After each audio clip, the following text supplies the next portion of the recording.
With Donald Trump winning the election, many countries have shared their views, one being Iran.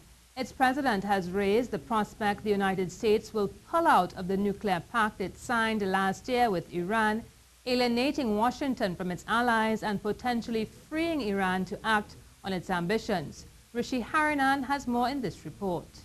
Outgoing President Barack Obama's administration touted the deal with Iran as a legacy foreign policy achievement as a way to suspend Tehran's suspected drive to develop atomic weapons. In return, Obama, a Democrat, agreed to a lifting of most sanctions. The deal, harshly opposed by Republicans in Congress, was reached as a political commitment rather than a treaty ratified by lawmakers, making it vulnerable to a new U.S. president such as Trump, who might disagree with its terms. Trump called the nuclear pact a disaster and the worst deal ever negotiated during his campaign and said it could lead to a nuclear holocaust.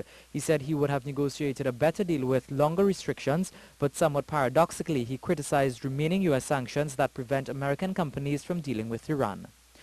Top officials at the European Union have invited Donald Trump to Europe for an urgent US-EU summit. In a joint letter, Donald Tusk, President of the European Council, and Jean-Claude Juncker, President of the European Commission, congratulated Trump and urged him to come to Europe for talks at his earliest convenience.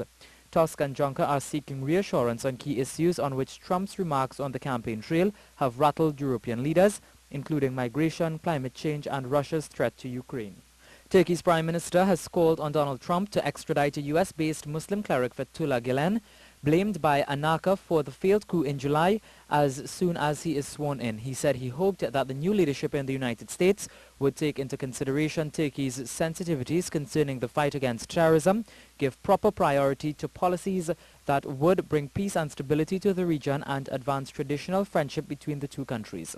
Japan is sending a top official to Washington to try and meet those who are responsible for the next White House administration. Now, the meeting to Washington will take place sometime next week.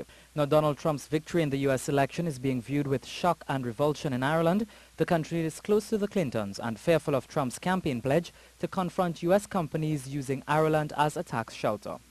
Meanwhile, the Philippines, Palestine, Hungary, Germany, Turkey, India, and several other countries have congratulated Trump and said they look forward to working with him in the future.